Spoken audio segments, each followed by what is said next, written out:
Arthrokinematics are the motions that occur within the joint. Palpation is a technique that you're going to use in this course. You'll be using it in the clinic. You'll be learning about it in your PhysDis course work. Palpation is the use of your hands over the surfaces of the body to help you figure out what's going on.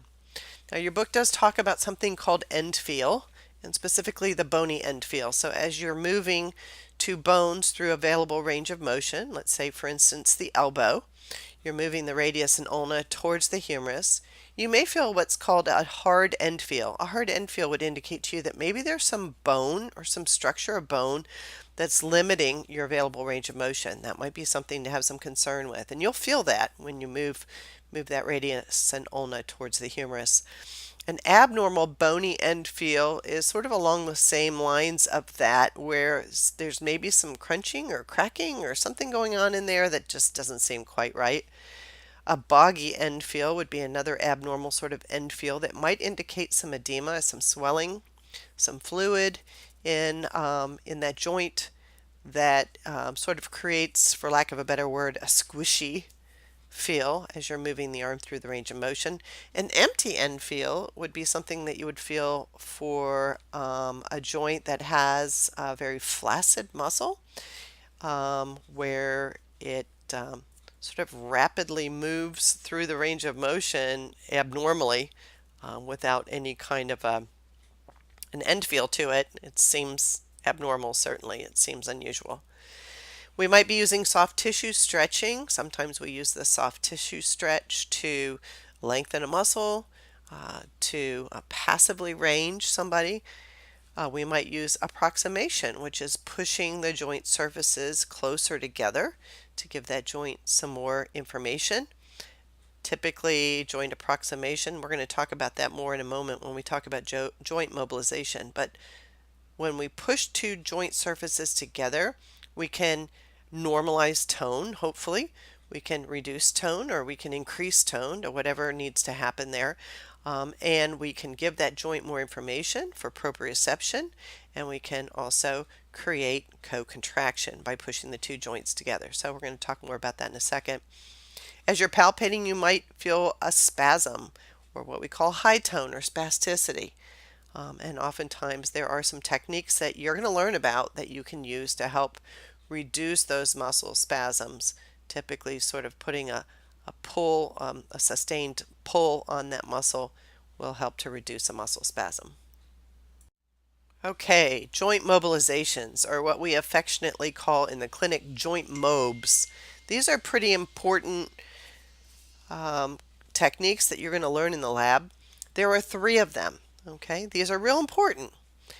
Traction is the first one. Traction is also known as distraction or tension. That's pulling the surfaces apart from each other. So if we think about the shoulder, and we think about a shoulder that maybe is very tight, oftentimes we can put a little pull on that joint and help to give that joint some information, so that we can then move the shoulder joint through the range of motion that we need. Approximation we've already discussed. That's also known as compression. That's pushing the surfaces together. So we can pull them apart, we can push them together at the shoulder joint, hopefully normalizing the tone, hopefully allowing us to mobilize that joint a little bit better and keep it nice and stretched out so it doesn't develop any kind of a contracture. Shear is the third form of joint mobilization. And that would be when we slide the joint surfaces against each other, sort of in a parallel plane. And an example of that would be, say, for instance, the scapula that lays on the rib cage on your back, gliding or pulling that in a sliding or gliding type of motion, which is referred to as shear. These 3 terms are important to remember. We're going to revisit these specifically when we get into talking about the shoulder. These are different types of motion that occur within a joint. Therefore, they're called arthrokinematic motions. There are 3 types of motions that can occur within a joint. You can roll, and when we think about the humerus, the head of the humerus rolling in the shoulder against the glenoid fossa, there's a rolling of that head of the humerus sort of in a downward rolling motion. Gliding or sliding would be something I've already referred to a little bit, specifically as I talked about the motion of the scapula on the rib cage. There's a gliding or sliding.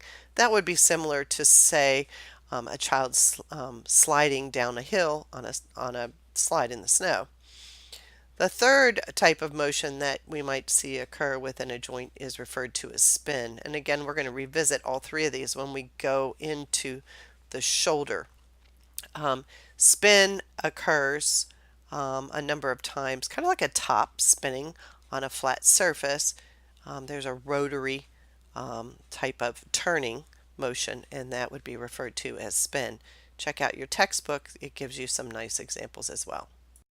If you continue to look at the diagram or the figure on page 37, you'll notice that it makes reference to the humerus. The head of the humerus is a convex surface that's moving on a concave glenoid fossa. So the glenoid fossa remains still.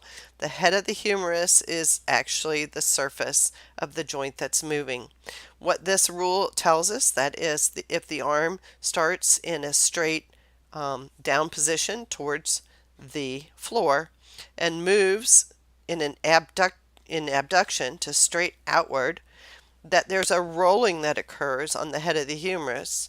The rolling that occurs is in a downward position while the arm itself is moving in an upward position. So when the convex surface is moving on a concave surface, it's going to be in an opposite direction. And again, we will talk about this more in class. You will find that it doesn't move.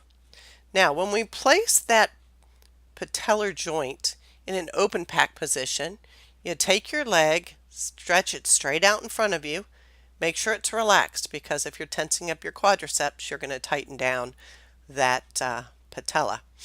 But if you just put your straight knee absolutely straight in front of you, maybe on a chair, and now palpate that patella, what you will find is that you can move it. The ligaments are very lax in that position. Now, what is important about that is that typically when a joint is in an open packed position, it is more prone to injury. And when we get into actually talking about the knee joint itself, we will be talking about something slightly different to that in reference to injury of the knee and that kind of thing, open pack, closed pack. But please keep in mind that this is only in reference to the patellar joint, not the knee joint, and there is a difference between those.